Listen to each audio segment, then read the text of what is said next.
Good evening, everyone. I'm Sabrina Ayers Fisher, and we welcome you to the final and fifth session on questioning the death penalty. The members of the task force want to thank all of you for being here tonight. And if you have participated in one of the other sessions, we thank you for all of your comments and your questions and your prayers. At this point, I want to remind everybody that the sessions have been recorded, the previous ones, and they are available on the Prison Reform webpage, which is on the conference website. And I know Billy provides that information in the comments section if you want more information on how to find it. I would like to introduce the other members of the task force who are with us tonight. We have Paul Bullis, we have Billy Fidlin, and we also have Patty Eck. At this time, I would like to say a prayer. God, we humbly come together tonight to continue our journey in questioning the death penalty. We ask that you guide us on our individual journeys as we move forward in hopes of making a difference in people's hearts and thinking when it comes to the death penalty. Amen. Paul has prepared for us, and I'm going to share it, an update on the next execution that is scheduled in Arizona. Frank J. Atwood was convicted and sentenced to death in 1987 for the murder of 8-year-old Vicki Lynn Hoskinson. His execution is scheduled for June the 8th. There was a hearing this week before the Arizona Board of Executive Clemency to consider Mr. Atwood's request for clemency. The board denied his request. Mr. Atwood has 3 lawsuits in federal court and 1 in state court pending. One lawsuit asks that he be permitted to submit additional evidence showing that he is innocent. Another lawsuit asks that his spiritual advisor be allowed to administer the last rites. One lawsuit asks that he be allowed to ask for a means of execution that won't create unnecessary pain. And another lawsuit asks that the court rule that the pharmacist cannot establish an expiration date for the drugs to be used in his execution. Any of these lawsuits could end up delaying the scheduled execution. If Mr. Atwood's execution does go forward, we expect that there will be 1 or more vigils, as there was for Mr. Dixon when he was executed earlier this year. We will post any information about vigils on the Prison Reform Facebook page and on the Prison Reform webpage on the conference website. The final video that we will be watching tonight with Sister Prejean is called Next Steps. During the video, we encourage you to make note of maybe a word, a thought, or an idea, or a statement by Sister Prejean that really stays with you or catches your attention or perhaps touches your heart, and what challenges you, especially as we look for how we move forward to make a difference on this issue. And then at the conclusion of the video, we will ask anyone who feels comfortable to share their ideas or their statements or their thoughts and why it stayed with you. And also if anyone has anything from last week's up and close video chat that we had with Sister Prejean that you thought about this past week, we would encourage you to share that as well. So at this time, Paul, I think we're ready for our video.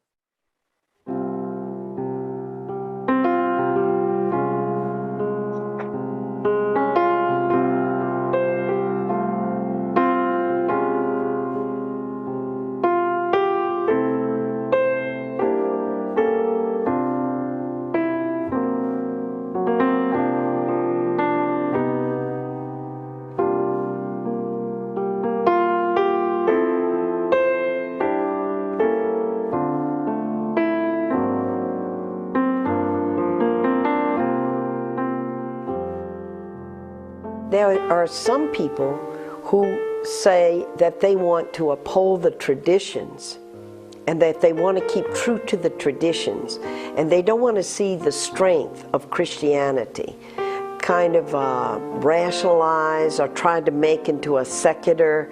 And I too want to uphold tradition.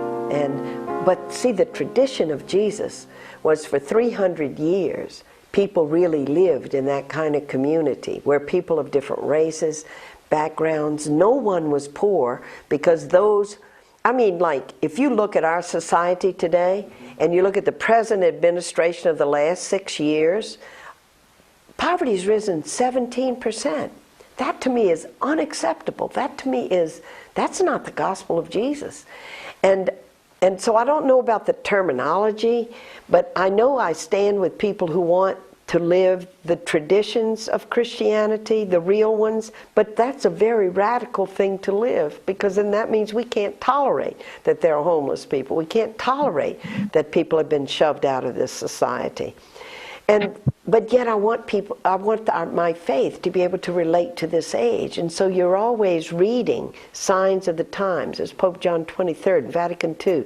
So what's going on now? What's the challenge now? And so I never ever allow myself to be classified on one side or the other. To me, the faith of Jesus has to be living. And to me, the final question is, what do we do with the love we have? The love of Jesus that we've experienced, and that we know that in spite of our sinfulness, we've been accepted and loved. What do we do with that love? And to me, it's to reach out to the outcast and to those in our society that are not loved. And that's the only way I know to talk about it. I want to invite you, after tonight, to deepen your journey. And the way you deepen a journey, one way, is to read books. I've written these books because I want to share the journey with you step by step. And a book is a cloister. A book is a private place to go. You don't have to debate anybody.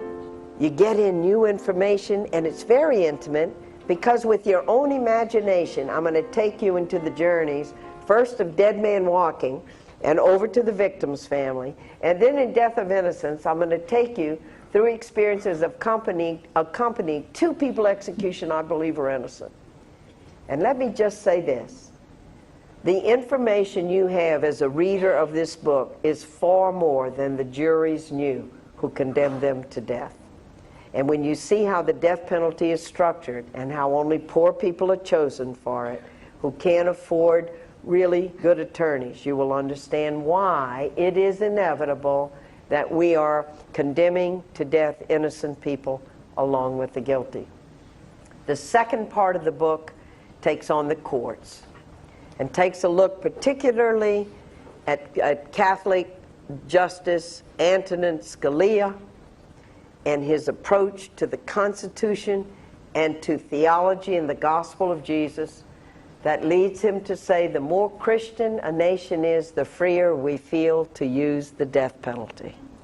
That leads him to interpret the epistle of Paul to the Romans, that actually divine authority is given over to the U.S. government to be God's agent, to execute the wrath of the sword on evildoers.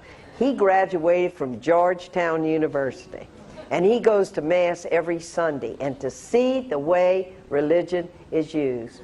And not just by Bible-thumping fundamentalists in Alabama. We're talking about a Supreme Court Justice of the United States. And I write this book because we, the citizens, have got to look at our Constitution and how it's being interpreted and how it's used to legalize death, to uphold torture, because you can't look at it any other way. To take a conscious, imaginative human being and put him in a room as big as a small bathroom for 17, 20, 25 years, where they watch other people being led to execution. Dobie's story, first one in the book, brought into the death house 3 times before he's killed. Both times before getting a stay of execution, after he said goodbye to his mom and his family. What else is it than torture? But we got to be brought close. And when I came out of that execution chamber that night, where Pat was the first, and I'd watched him die, it's the middle of the night, I threw up. And I remember thinking, the people are never going to see it. They're never going to see it. I'm a witness. I got to tell the story. And that began April 5th, 1984. And I got on the airplane to come here to Arizona, brought here by my friend Kathy Norgard. And I want to say a little bit about Kathy and her story, because we have her book with us tonight as well. Her son, John, adopted at 1.5 years. She notices when John begins to talk, he begins to lie. When he's in a preschool, he's taking things that belong to other kids. He can't seem to learn from his experience. And when he's in his early 20s, he bludgeons to death a defenseless senior couple, a man and a woman. He kills them. He bludgeons them to death. And he went to death row. And Kathy's book is a mother's story about a child who had fetal alcohol syndrome and she didn't know it, and how his brain was impaired, and her struggle to save his life. And in the books that we have tonight, it's a story of redemption and a mother's struggle, and to understand. Somebody in Texas one time said, the violence that's pumped into children, one day when it explodes on society and then we want to kill people, we want to execute them for their crimes. Over 90% of people on death row were abused as children. And violence doesn't just happen to people. And Kathy's story really helps us to see how kids that have been violated, have been abused, and then her struggle to save his life. And that's how I met her, because we met when we were both at a National Coalition to Abolish the Death Penalty meeting in Chicago, and I met her and her daughter Sonda, and she began to tell me the story of John. And through her efforts, John's death sentence has been removed, and he's serving life in prison here in Arizona. So what would you say are the marks of the kingdom of God today? I see them because I travel all over this country and I get to meet the people of God for the most part. And these are people, I was in a Presbyterian church last night, I've been in Methodist churches, Catholic churches. These are the people in the community. They're trying to do the works of peace and justice in their community. And they do, and just like when the disciples of John the Baptist said, is Jesus the one to come, or should we look for another? And he said, go and tell the disciples of John, the poor have the good news preached to them, the sick are healed. It's people who reach out and live that gospel of Jesus to those who are the outcast and the abandoned in society, especially a preferential love for poor people, for prisoners, for battered women, for children who are in poverty. To me, that's a sign. And to me, the flowering of prayer in a deep spiritual life, you know that you're praying. Prayer is about listening to God's voice and call in our lives, knowing God's love for us, being steeped in the presence of God. And it involves a spiritual practice of meditation, prayer, deepening of our knowledge of the Scriptures. On airplanes, I carry with me the scriptural prayers of the day. And so the gospel reading. And the last gospel that I read earlier was ask, seek, knock. There's initiative that we take in the Christian life. And that prayer life is the solitary time. We know Jesus got up early. He had people around him all the time. They pushing on him. They're like, heal me, come see my daughter. And he got up early and he went out in the desert. But it's also the prayer life within the community. I belong to a sisterhood, the Sisters of St. Joseph. And part of what has led me into a deeper spiritual life is to be within the community. I belong to a Catholic parish in New Orleans. We're resettling now and going back, St. Gabriel's.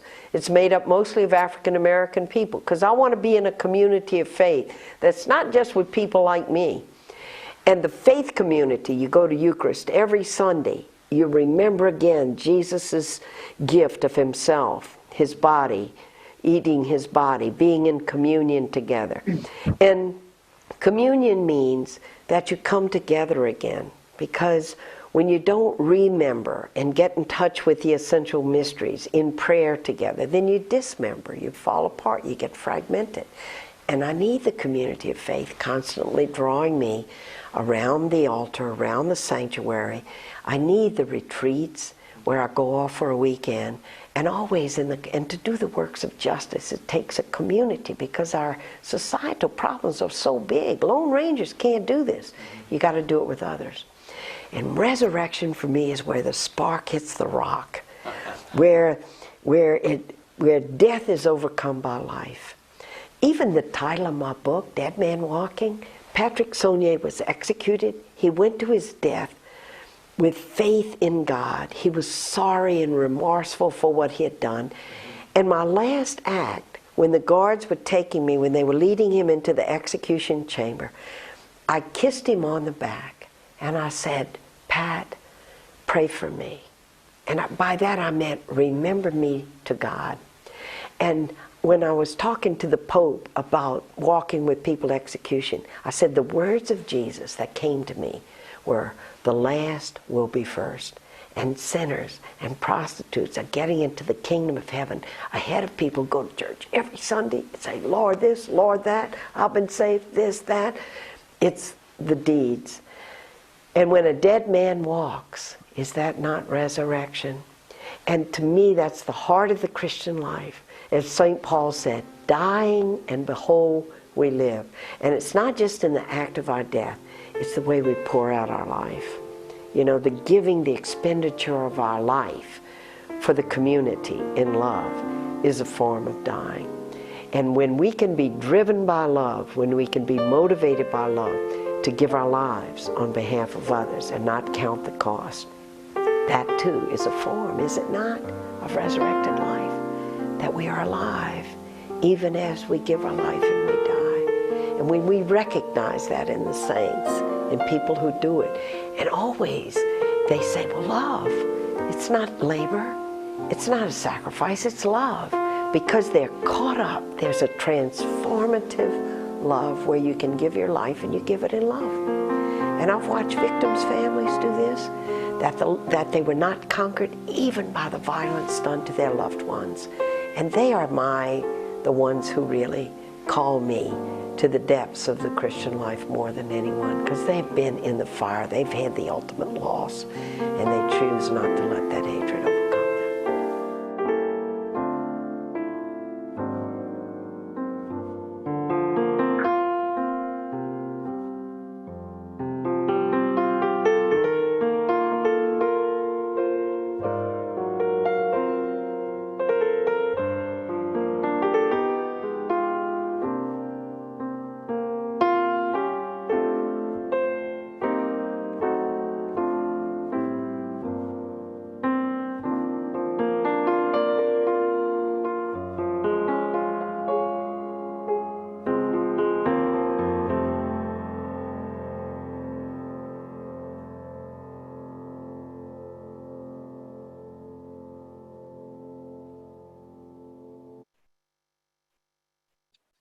So please remember that this is a safe place for everyone to share. Please treat everyone's comments with respect and dignity. And as you can see with Billy, she has her hand up. If you do have a statement or a comment that you want to share, please put your hand up and I will call on you. Again, if you have thoughts about tonight's video or our session last week with Sister Prejean, I encourage you to share. So we'll start with Billy. Thank you so much. And actually, I just wanted to say, dear friends, after what the last 48 hours has been, tonight could be triggering for you. And we do understand that, and we want to be respectful of that. If you find yourself in a place where maybe you would like to talk with the clergy, we actually have a number of clergy on the call tonight. And I'm just kind of scrolling through my list here. We have Judy Baroto, we have Mary Bullis, we have Karen Spencer Barnes. I think That's it. And what you could do is go into the chat and you'll see on that blue rectangle, it says everyone. If you click on that, you would be able, I think, to request to talk to someone privately, or if not, we can make that happen later. So I just wanted you to know we do understand this is a tough time. Is there anyone who would like to start us off tonight? Maria? Hi. Hi. I work in a school. And I guess my first reaction was I was sad about the 18-year-old who committed the crime that he did.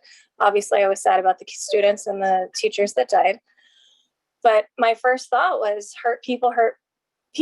And I think that he must have trauma in his life, and that's why this happened. And she reinforced that when she said most of the people on death row have experienced abuse themselves or, traumatic events. So I don't know. I'm super sad about it. I mean, the impact it had on our school overnight was, there were obvious things that changed, which is important and good, but I don't know. And then my other thought during her presentation was I couldn't help but think about my friend Melissa. We went to high school together, and I didn't know that she was here in Arizona until after she died, ironically. And she had gone to ASU like I did, and I had no idea. But she was a mitigation specialist, and I had no clue what that was until I went to her funeral. And afterwards, I was so intrigued by it. Like I looked into becoming one myself because it seems like such a, I don't know, basically you advocate for the person who's on death row, or she did do death row cases. But you advocate for the person who is on death row, not because they don't deserve a punishment, but to mitigate for them and to make that punishment more just, more reasonable, more fair. And I know from her funeral service, and it was years ago, she would take like carpet from the house where the person lived and make a case like, smell this. This is where this person was raised. Anyway, sorry, kind of like brings back a lot of memories, but anyway. But I just think it's really cool that she did that. She did it at the federal level. Anyway, and her story's sad too. She died from gun violence, but not intentionally. It was an accidental shooting. Her father accidentally shot her after they had gone to the shooting range. And anyway, okay, I'll let somebody else share. TMI. Sorry. Well, God bless you, Maria, and thank you for sharing your personal story. And I'm an attorney, and a mitigation specialist really does work with the defense team in looking into the defendant's history, their mental illness, their childhood. And Paul, you can certainly add, and this is really on any case that's in the criminal justice system. And so they are an integral part of that defense team, and they work diligently to unearth every bit of their history to present to the court and try to mitigate the sentence on behalf of their client. Paul, I don't know if you wanted to add anything about that. Yeah, thank you. And I'll just make the point that the mitigation section is so important after the trial for sentencing. The sentencing of an individual who's been convicted of a trial is at least as important as a trial itself. And so bringing to the fore all of those factors that might affect the judge when it comes to sentencing, explain the background, explain some of the causes, that is so important. So it's, as I say, it's at least as important to get those facts in front of the court as the trial itself. Good evening, Judith. Good evening. I had typed in the, excuse me, I had typed in the chat that resurrection is found when a dead man walks. I just found that powerful. And then she continued to say and remind us that the first shall be last and the last shall be first, which certainly in the case of injustices is very meaningful. And also, my thoughts went to Uvalde today as well. And I'm sure that there are a lot of people saying, thank God that the perpetrator was killed. We don't have to put the family through trial. We don't have to put his family through trial. We don't have to worry about any of that stuff. He did this and he's now dead and it's over with. But we don't know why, for sure. We have no idea. We don't know what his past life was like, what drove him to that. And I guess my whole point in bringing this up is that until we start changing the laws, until we begin giving up some money for mental health, both in schools and privately, whatever, until some of those mental health issues are taken care of, and until the gun laws are changed, it's going to keep happening over and over and over. And those that do, I think, was it the guy in Buffalo that wanted, I mean, he did not kill himself, and he wanted, because he wanted to make more of his statements. And yet I would hope that his reasoning behind it would come out, and maybe that will put some energy and some weight behind really taking a look at the death sentence. Anyway, that's sort of what's on my mind. God bless you, Judith, and thank you for sharing. Nancy. Well, I agree with the need for additional mental health expenditures and emphasis. And it came to my mind that this week we have had another U.S. Supreme Court decision that narrows the ability of prisoners to appeal innocence to the federal courts. And it was a 6-3 decision. I think I'm also remembering that I read somewhere, and I don't remember the name of the book or the author, but that a significant percentage of victims of crime, whether they are survivors or whether they are families of survivors, want to see some punishment other than the death penalty. And I don't know, for me, recent events have me rethinking what I need to be spending more time on. And this is probably one of them. God bless you, Nancy, and thank you. Maria, I saw that you had your hand up. I don't know if that was just from when you previously spoke, or you had another idea. It was probably from when I previously spoke. Sorry. Okay, yeah. Yeah, but please go ahead. I lost it, but I did. I'm always thinking while y'all are talking, because what you say triggers something that I could say, but I will let somebody else talk because I lost it. Sorry. Well, if it comes back to you, please raise your hand. Okay, Okay, thank you. Sorry. That's all right. Millie. Thank you. That's all right, Maria. I know you. It'll come back. A couple of thoughts.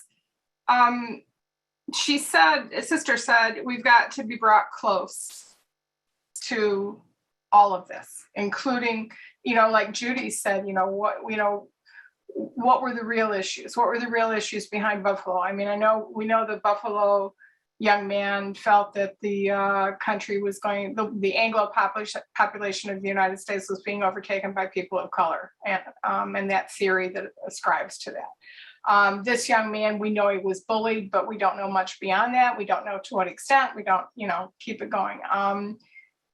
And so to be close, to be brought close to the victims, to be brought close to the perpetrator, but also to be brought close to the process of the cruelty of the death penalty system in the backdrop of what happened in Texas.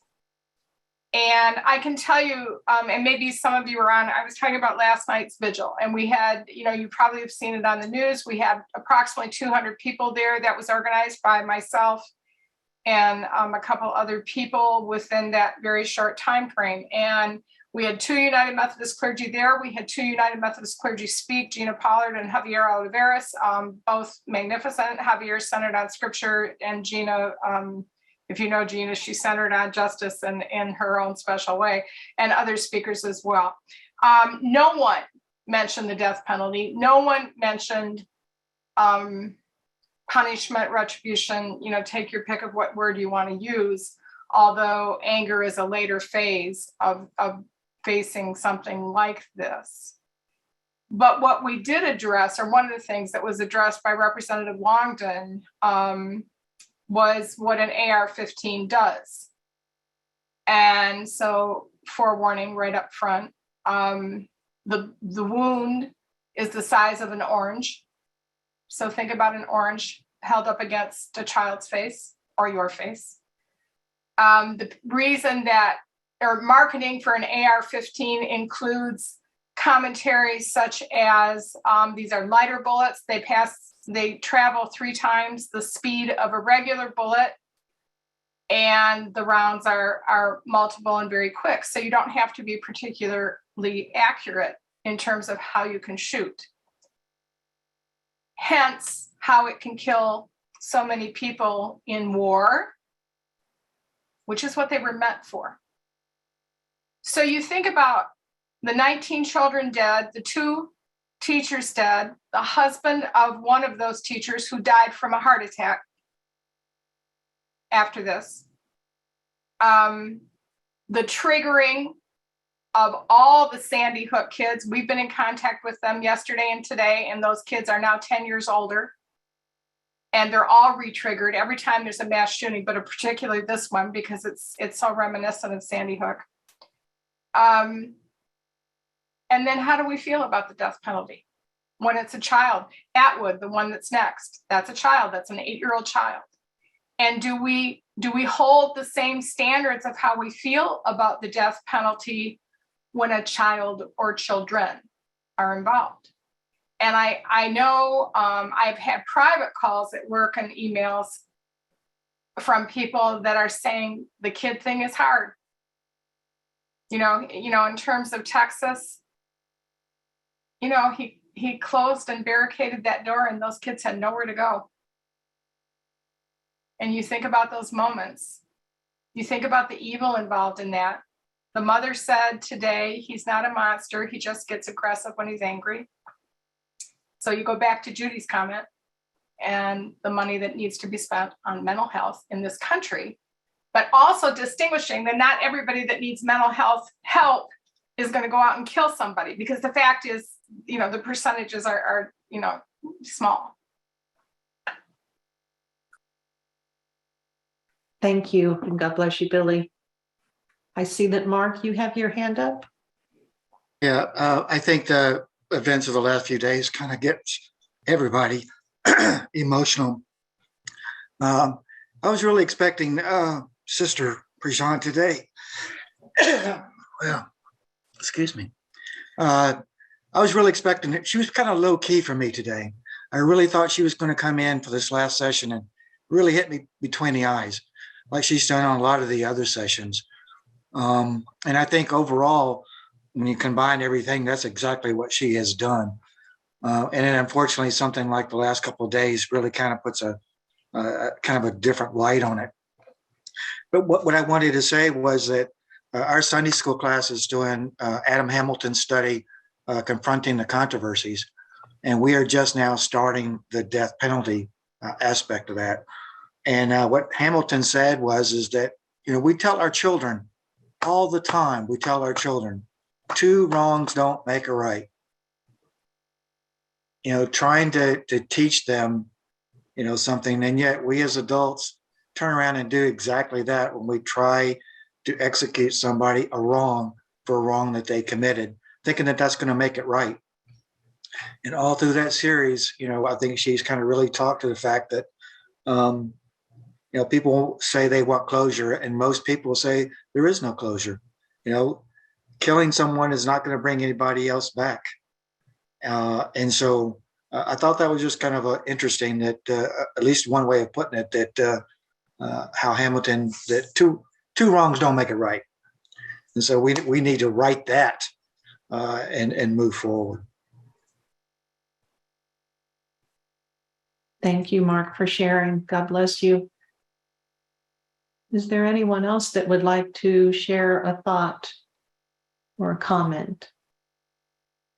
I thought her opening statement was very powerful when she said, reach out to the outcasts and those who are not loved. And of course, my mind always goes to immigrants and undocumented persons, etc.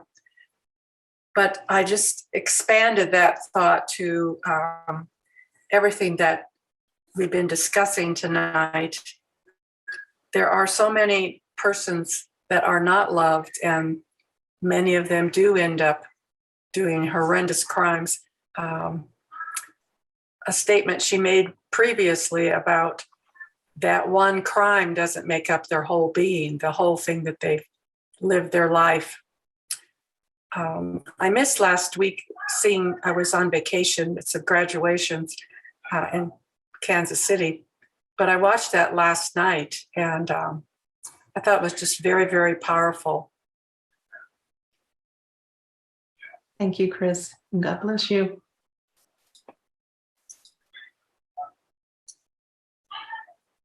Maria?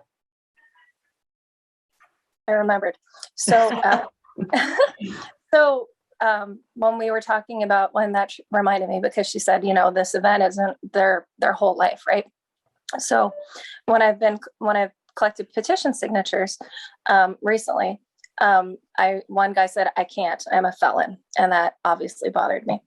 And I said, you should be able to, obviously he's done his time. He's out in society. Anyway, but also thinking about that triggered another time that I collected petition signatures. And I remember meeting a woman who used to be a federal prosecutor, and she now lives in Arizona. And she purposely came to Arizona because we have the death penalty. And she used to be on the side of the death penalty. But after being a federal prosecutor, she changed her ways and she changed her mind. And that's why she came to Arizona, was to be on the other side of it, to defend these people. So I don't know. I would like to hear more about what she has to say, but I remember that she couldn't vote yet because she had just moved here. And so I made sure that she was registered to vote. Anyway, just my 2 cents. But the fact that she changed sides after her experience is powerful to me. I was just wondering how many appeals can a prisoner have to appeal their death sentence once it's been, set, or that's what their punishment will be. And then also, why does it take so long? I mean, the man that we're getting ready to kill did his crime in 1987 or 84, somewhere back in the 80s. And he still had one appeal left. And I didn't understand, I guess I don't understand the law that well at all, to understand why it takes us this long to go from the death penalty to actually carrying out the death penalty. I mean, after this man's been in prison for 40 some years, now we're going to execute him? So Paul, I'm looking at you. Oh, well, that's all right. So I will turn it to Paul because I practice in, unfortunately, the beginning of a lot of people's journeys, which is in juvenile court. I am an indigent representation attorney, and I represent parents who are alleged to abuse and neglect their children. And I have also represented children directly as their attorney and their guardian ad litem. I've also been a guardian ad litem for the parents when they have low functioning or mental illness. So unfortunately, I'm on the front end, and that's what I can speak to. But Paul, I'm going to turn it over to you to address the intricacies of post-conviction. Well, that's a really good question. Why does it take so long? Why do people stay on death row for such a long period of time? In Arizona, well, let me back up. First of all, the Supreme Court had ruled, the United States Supreme Court had ruled back in the early 1970s that the death penalty was not, that it was essentially applied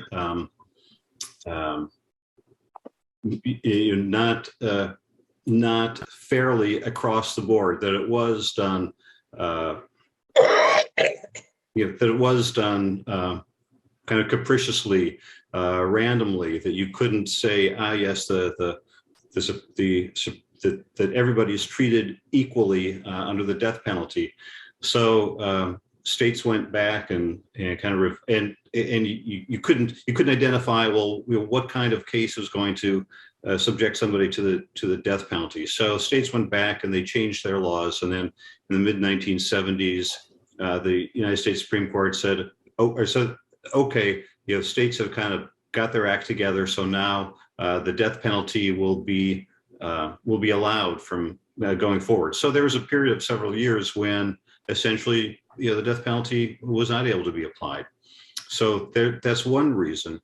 In Arizona, we had our own unique reason in that we had some real difficulties with applying lethal injections. That that the people who received the lethal injections, I think the last person, it took approximately 2 hours for him to actually die from the injection. And during that time, he was, I can only say, suffering.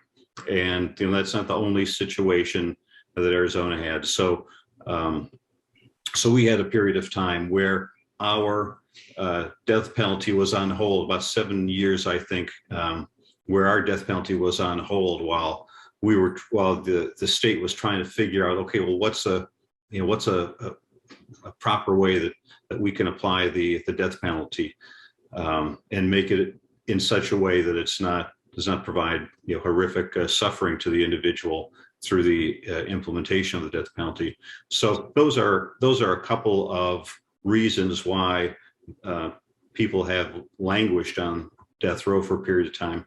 In addition, there are, Twyla, as you mentioned, there are appeals and lawsuits that folks on death penalty are allowed to and do file. And I think Mr. Atwood's situation is kind of a good example of that. Not only has he appealed his conviction, he's also raised issues that he had. This is post conviction. After he's already been convicted, he raises issues that he had ineffective assistance of counsel at trial and and at the appellate level. So those are separate. Those are separate lawsuits. He also has lawsuits on. He brought a lawsuit on allowing him to have his spiritual advisor with him and to touch him and pray for him in the death chamber.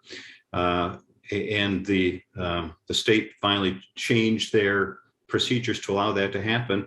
And then they filed another lawsuit that says, well, he also, part of his spiritual practice is to get some type of last rites before his death that takes about an hour. And so he has filed a lawsuit asking that the state allow that, because it's not allowed currently under their procedures. What else do you have? He has asked to be allowed to submit additional evidence that that he is innocent. He's also filed a lawsuit asking the court to not require him to subject himself to the lethal injections because of his physical ailments. To strap him down to a gurney to receive that type of injection would itself be incredibly painful to him. And so just receiving the injection, he's arguing, would be essentially a cruel and unusual punishment. So there are a lot of lawsuits like that that can be filed that attack different parts of the process.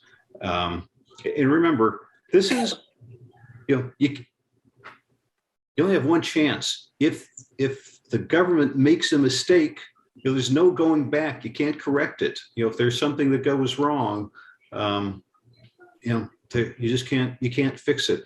So that's why it takes a long time sometimes. But each and every one of these issues are really critical, and people want to take the time to get it right.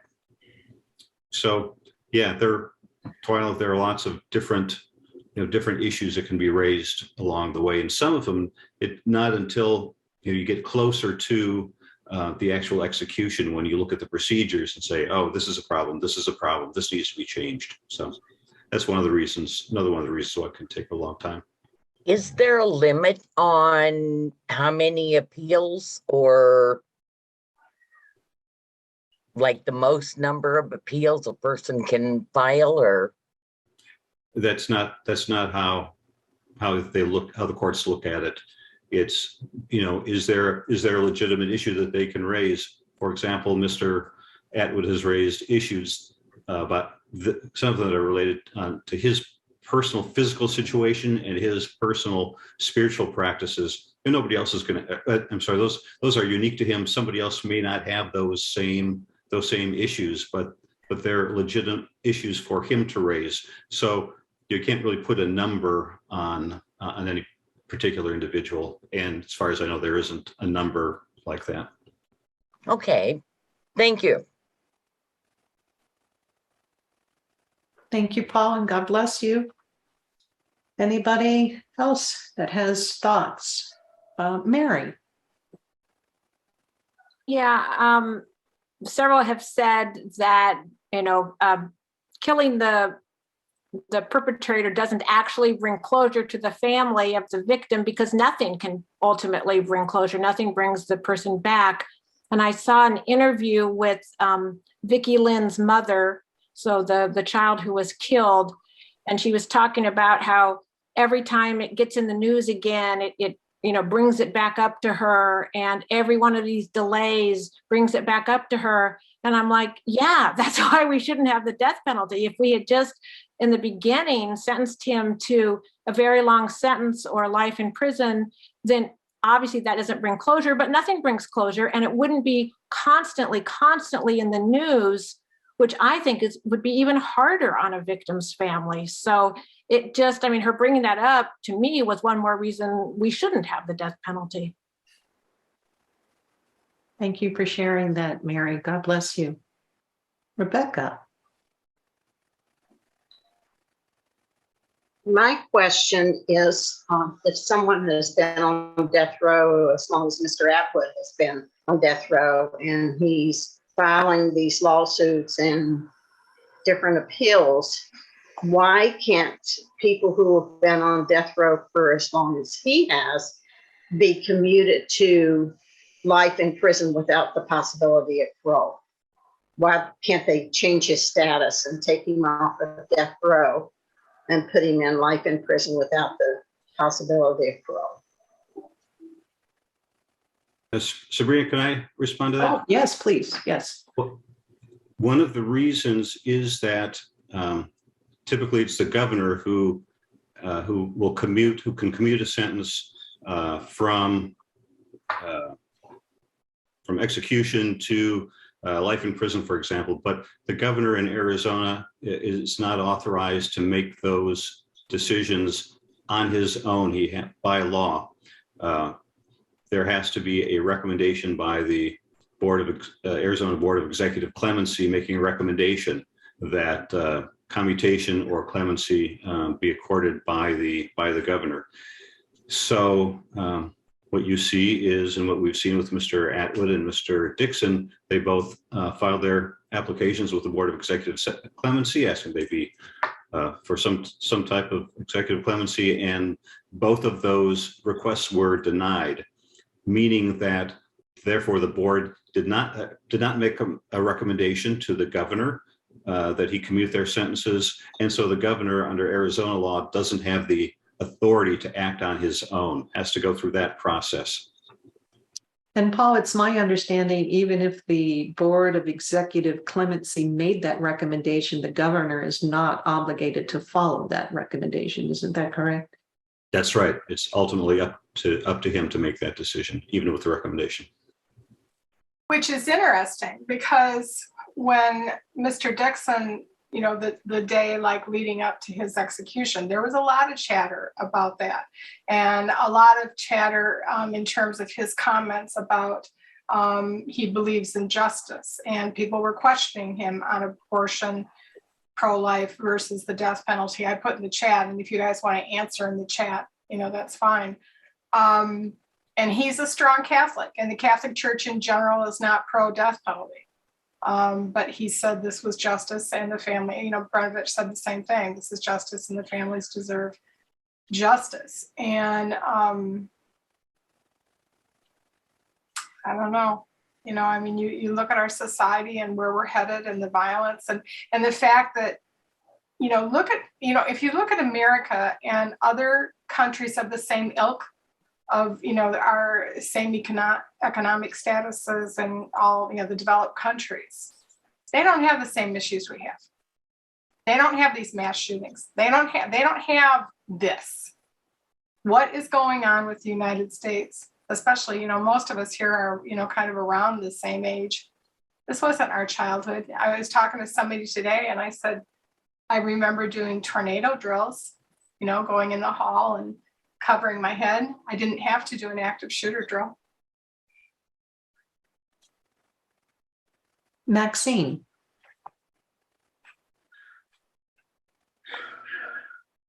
My question was on the appeals, and maybe this is just belaboring it, but the number of appeals that he has on the books right now, how many of those will actually be done prior to his date of execution, and how do they decide which ones are going to be done? I mean, when are those heard?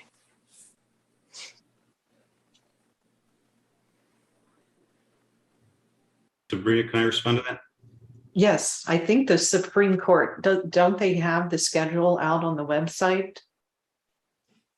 Not yet. Okay. Right, the Ninth Circuit has all the schedules. Yeah. For all the cases. So it's still, his execution is still another week or two away, and they've got briefing schedules for all the parties to file their pleadings with the court. I think one of the cases, the court said they're going to make a decision without a hearing, so without, you know, hearing in person from the lawyers. So everybody is well aware of the deadlines, and the courts are very well, and they try to make sure that if at all possible they can make a decision before the execution. If they don't, do they just and go on with it? If there is no decision from a judge saying you can't go forward, then yes, they will go forward. Okay.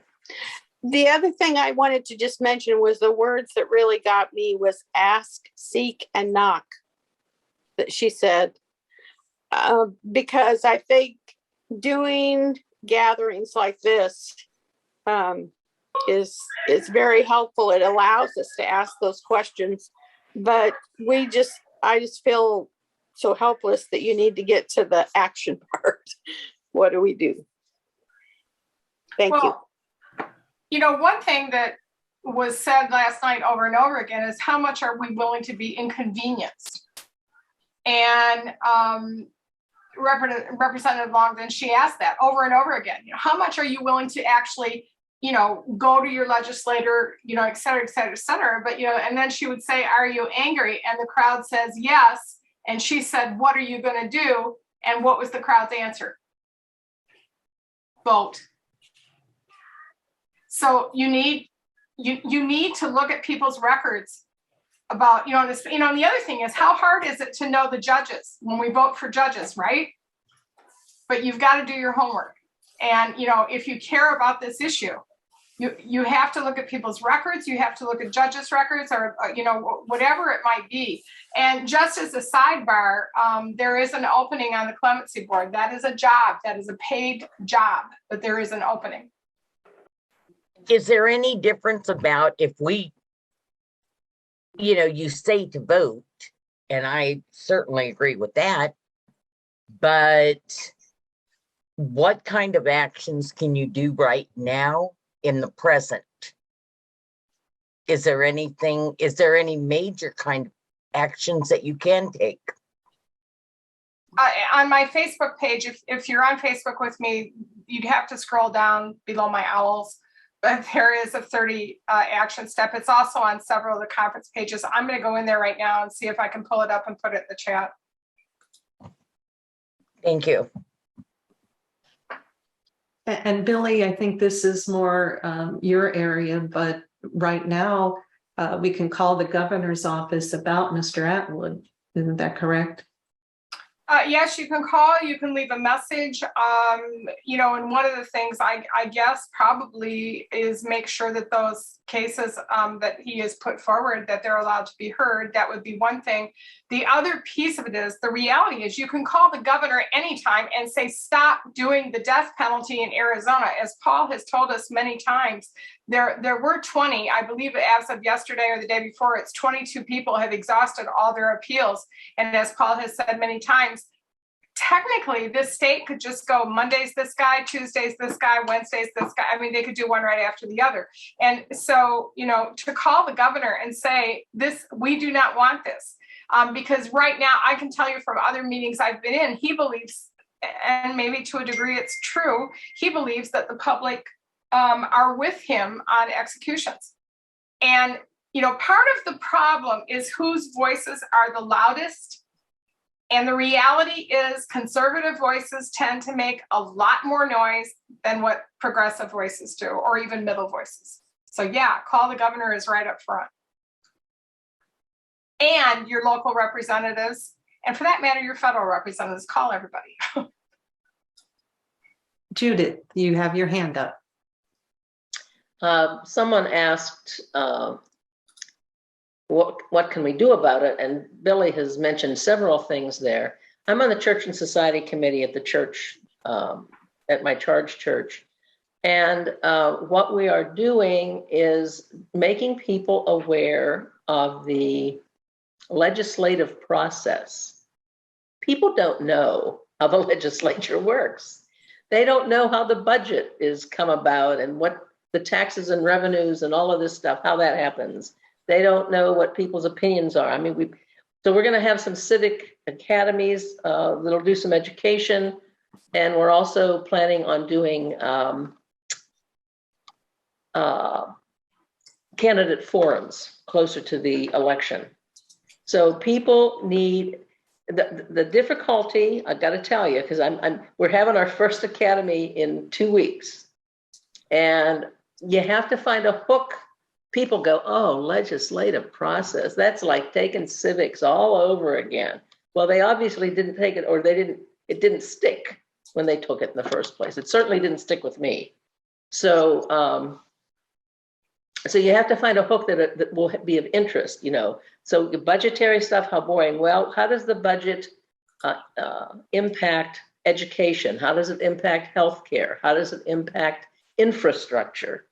Something that will interest people and they'll want to hear about it. So I mean, it's a slow process, but it's an important one. It's a step we can't leave out. Thank you, Judith. It is now 7:35, but if there is anyone who has a final thought they would like to share. If not, on behalf Oh, sure. I do, sorry, and I'm moving like lightning here trying to get these links in for you guys. If you look at what I've put in the chat there are certain Facebook pieces that you can get on. The other thing, I'm going to put a link in for this team, and you can request of communications to get a prompt every time we post something. I'll put that link in again, but communications can do that so that you're able to. Yikes! I hope that's it. That is not it. dscumc.org/prison reform, I believe, from memory. Anyway, if you get on any and all of those links, all of us are doing AFN, which I'm president of, and in charge of staffing and programming. We're focusing huge on all of this. Obviously, this team is. And we would welcome you to be on this particular team. Paul is the chair, and I'm the staff. Paul is the chair. We handle both the criminal justice reform, prison reform, and death penalty. And we always would welcome your help. And I think that, know that your bishop and your conference leadership, we stand united in these things. And, the thing is, those folks are really busy with certain aspects of structure of conference life. And so what I'm telling you is we need the laity to stand up. We need the laity to be a part of these teams and to do all the things, to make all the calls. So I put in the chat the 30 gun control actions, which will help with some of the things that you can do now. And even if you didn't copy that link, I think if you just Google 30 gun control actions, you will get things. If you Google death penalty, you will get things. If you Google Sister Prejean's site, you'll all of those things will lead to actions. I know Paul is going to close us out, but I want to thank you for your time. We will probably run this series again in some form at a later date. Paul's going to tell you about something else we're going to do, but just know we as a team, we recognize, and we talked about this before we put this together about having, people for 5 weeks. That's a really, really long time. And yet here you are, and you're here in really good numbers in the evening when, you've already put in a full day. And so on behalf of all of our team, we thank you from the bottom of our hearts. Paul? Thank you. Yeah, I can't tell you enough how much we appreciate you sticking with us and really learning along with us, being on the journey that Sister Prejean has led us on in the death penalty.